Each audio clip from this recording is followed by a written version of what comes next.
입니다. 랜덤 진동 4장의 랜덤 진동입니다. 랜덤 진동 3절 하겠습니다. 3절 랜덤 진동에 의한 구조물의 응답입니다. 우리는 항상 구조물의 응답이 제일 중요하죠. 변이 응답, 부재력 응답 이런 것들. 1절에서는 단자유도계에 대해서 설명을 하고요.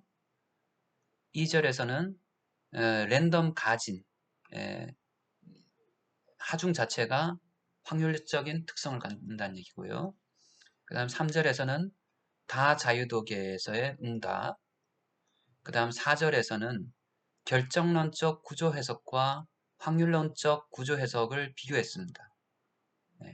그 다음에 예제를 통해 가지고 단자유도계에 대한 응답, 그 다음에 스펙트럼 밀도 함수, 가장 많이 쓰는 집안에서 쓰는 카나이 타지미 모델도 있고요.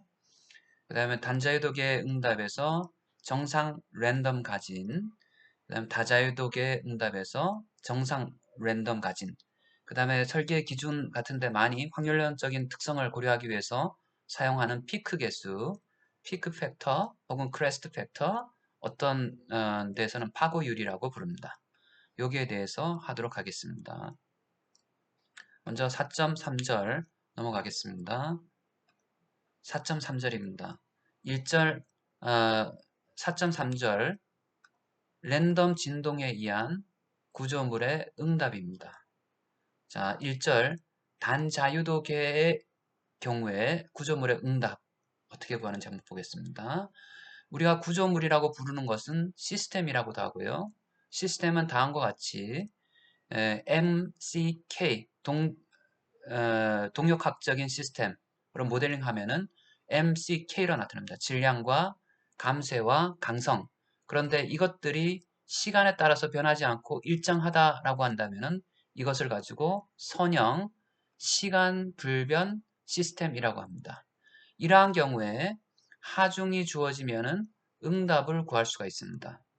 하중에 대해서 응답을 구하는 방법은 진동수 영역 방법과 충격 응답 함수의 개념을 사용한 시간 영역 방법이 있습니다. 그런데 우리가 지금 4장에서 하려고 하는 것은 이 FT라는 것이 랜덤 가진 확률론적인 특성을 가질 때 그 응답도 랜덤 리스판스다. 확률론적인 특성을 갖는다. 확률론적인 특성을 갖는 하중을 알고 있을 때 확률론적인 특성을 갖는 응답을 구하는 것이 목표입니다. 그래서 이 응답을 구하는 방법은 여러 가지 방법이 있는데 크게 두 가지 방법으로 나눌 수 있고요. 진동수 방법, 시간 영역 방법입니다. 진동수 영역 방법은 복소 진동수 응답 함수, Complex Frequency Response Function 이라는 FRF, Frequency Response Function을 사용해서 합니다. 일단 제일 첫 번째는 하중을 우리가 실세계에 있는 하중을 진동수 영역 혹은 주파수 영역으로 바꾸고요. 그 다음에 바꾼 하중에다가 복소 진동 함수를 곱해줍니다. 그러면은 진동수 영역에서의 응답을 구할 수 있고요. 진동수 영역에서의 응답을 역풀이의 트랜스폼을 통해 가지고 풀이의 역변환을 통해 가지고 풀이의 역변환, 역풀이의 변환, 풀이의 인버스 풀이의 트랜스폼. 그래서 물리 세계에서의 응답을 구할 수가 있습니다. FT가 주어졌을 때 UT를 구할 수가 있는 겁니다. 자, 시간 영역 방법은 시간 영역에서의 응답을 이렇게 진동수 영역을 거치지 않고 막바로 구합니다. 시간 영역에서의 하중하고 충격 응답 함수를 곱해가지고 그것을 매번 중첩 적분을 통해 가지고 구할 수가 있습니다. 수식어로는 중첩 적분을 다음과 같이 나타내게 되고요. 간략한 표현으로는 중첩 적분을 이렇게 별표 표시 에스터리스크로 나타낼 수 있습니다. 그런데 충격 응답 함수와 복소 진동수 응답 함수 HT와 H오메가는 다음과 같이 풀이의 변환, 풀이의 역변환의 관계가 있다. 입니다.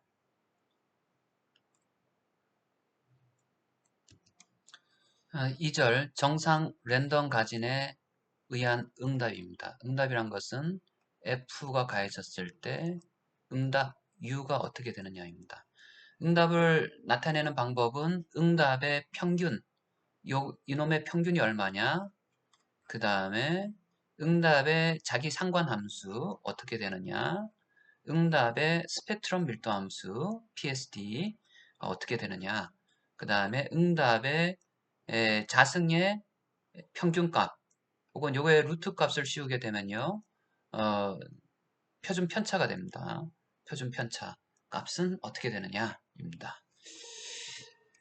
그래서 제일 첫 번째 하중이 주어졌을 때 우리가 하중 값을 안다고 했을 때 하중의 평균값 어떤 랜덤 가진으로 가져졌을 때 응답의 평균은 어떻게 되느냐라고 했을 때 응답의 평균값 이 값은 앙상블 평균 expectation 앙상블의 기대값 혹은 앙상블 평균 적분 양산자 그다음에 여차여차해서 다 풀어보면은 어떻게 나오냐면은 하중의 평균을 다음과 같이 mu f라고 했을 때 예, 응답의 평균은 mu f에다가 이 친구를 곱해주는 것하고 같고요. 여기서 h 값은 충격 응답 함수. 그래서 충격 응답 함수는 이렇게 복소 주파수 응답 함수, 복소 진동수 응답 함수의 진동수가 0일 경우하고 같습니다. 그래서 우리가 mu f 값을 알고 있다라고 한다면은 mu f 값을 알고 있고 그 다음에 복소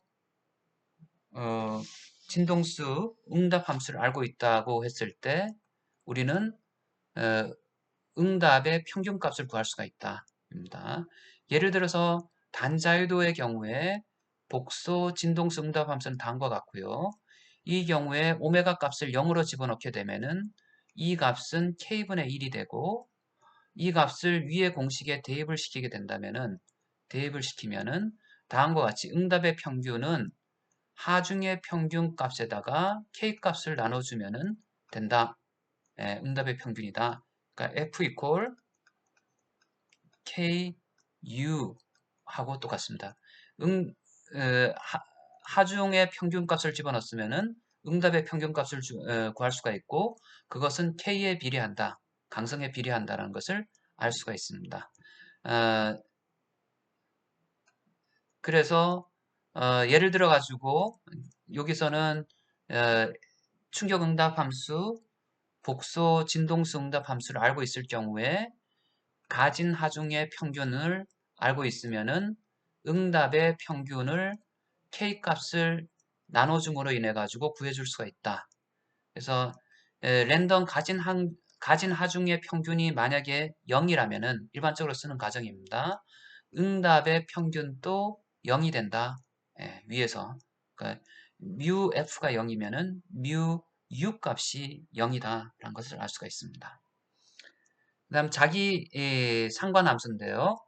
만약에 하중의 자기 상관함수를 알고 있다라고 한다면은 응답의 자기 상관함수를 어떻게 구할 것이냐 라고 보면은 여차여차 해가지고 다 이 응답의 자기 상관함수는 하중의 자기 상관함수에다가 충격 응답 함수 두 개를 곱해가지고 적분을 해주면 나올 수가 있다.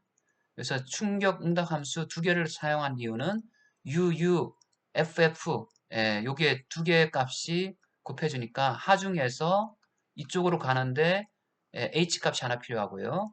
또 다른 하중에서 이쪽으로 가는데 H 값이 하나 더 필요합니다. 충격 응답 함수. 그래서 응답의 자기 상관함수를 구할 수가 있다. 하중의 자기 상관함수를 알고 있을 경우에 그리고 만약에 하중의 스펙트럼 밀도 함수를 알고 있다 라고 한다면은 응답의 스펙트럼 밀도 함수는 앞에 방법을 쭉 써가지고 하면은 여기서는 자기 상관 함수는 충격 응답 함수를 곱해주는데요. 여기는 복소 진동수 응답 함수를 두 번 곱해줘가지고 구할 수가 있다. 두 번 곱해주는데 이렇게 복소수니까요. 자기 컴플렉스 컨주게이트 를 서로 곱해줘 가지고 이렇게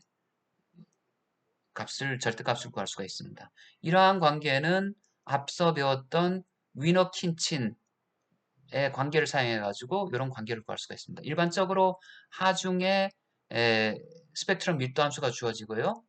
응답에 스펙트럼 밀도 함수를 구해라 라고 했을 때는 여기 복소, 진동수, 응답 함수가 필요하다입니다. 그리고 우리가 응답에 자승의 평균, 네, 혹은 여기다 루트 값을 씌워주게 되면은 RMS 값이라고 그러고 유효 값이라고 그러고요. 평균이 0이다 일 경우에서는 요 값은 표준 편차의 자승이 됩니다.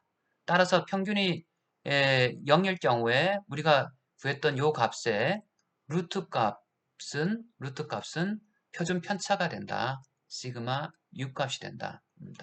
그래서 구하는 유도를 꼼꼼히 쭉 해왔습니다. 유도 값은 뭐냐 하면은 스펙트럼 밀도 함수를 모든 영역에서의 면적을 구했을 때는 응답 자승의 평균값이다.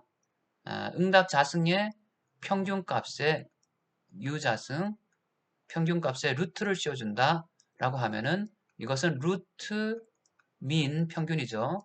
스퀘어 자승값이다. 예. 루트 민 스퀘어 값은 평균값이 0일 경우는 평균값이 0일 거는 시그마 값 표준 편차와 동일하다.